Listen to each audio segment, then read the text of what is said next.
Hit Radio, l'essentiel de l'actualité. Ghislain Cougan. Une autre session d'information politique, crise au sein du SDF. Le NEC met sur pied un comité intérimaire dans le sud-ouest.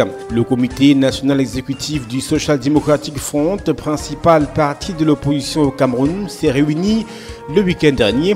Entre autres décisions prises à l'issue de la rencontre, la mise sur pied d'un comité intérimaire au bureau régional du Sud-Ouest.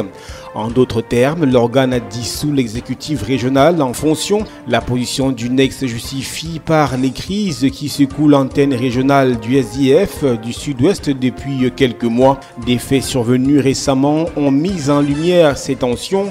En effet, Martin Forchat d'Obégan a été destitué de son poste de président général au cours d'une réunion à laquelle il n'a pas pris part. Il a été remplacé par Daniel Munkondou qui reprochait à son prédécesseur de manquer de transparence, notamment dans la gestion des ressources financières. Football au féminin, le Cameroun se qualifie pour la CAN Ghana 2018. L'équipe nationale féminine de football prendra part une nouvelle fois à la Coupe d'Afrique des Nations de la discipline.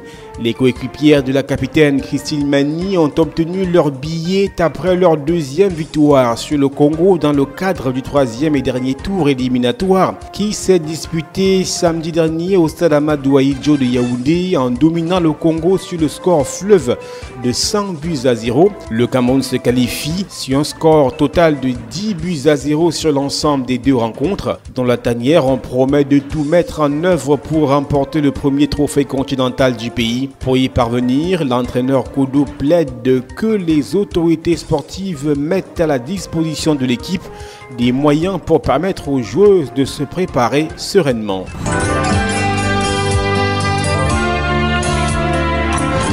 L'actualité internationale. Sommet de Singapour, Donald Trump et Kim Jong-un sont tous les deux arrivés dimanche dernier dans la cité-État. Les dirigeants américains et nord-coréens vont tenter de trouver un accord pour parvenir à la dénucléarisation de la péninsule nord-coréenne. Si le sommet officiel n'est programmé que mardi, tout porte à croire que la rencontre a déjà commencé par symboles et réactions interposées. Il reste un indice tout de même qui montre que Kim Jong-un reste un peu lui-même. Il n'a pas dérogé à la règle pour ce voyage et a fait ramener dans ses bagages l'intégralité de la nourriture qu'il va consommer pendant le séjour. Accord nucléaire, la Chine assure l'Iran de son soutien. Le président chinois Xi Jinping a assuré son homologue iranien Hassan Rouhani du soutien de son pays à l'accord de 2015 sur le nucléaire iranien dénoncé par les États-Unis. Les deux hommes se sont entretenus dimanche dernier en marge du sommet de l'Organisation de coopération de Shanghai qui a réuni plusieurs pays asiatiques, y compris la Russie dans la métropole chinoise de Qingdao. L'accord par lequel l'Iran doit limiter ses activités nucléaire en échange d'une levée des sanctions internationales est une réalisation importante du multilatéralisme selon le président chinois. De son côté, Hassan Rouhani a appelé la communauté internationale, y compris la Chine, à jouer un rôle positif dans ce dossier. Hit Radio, une info d'avance.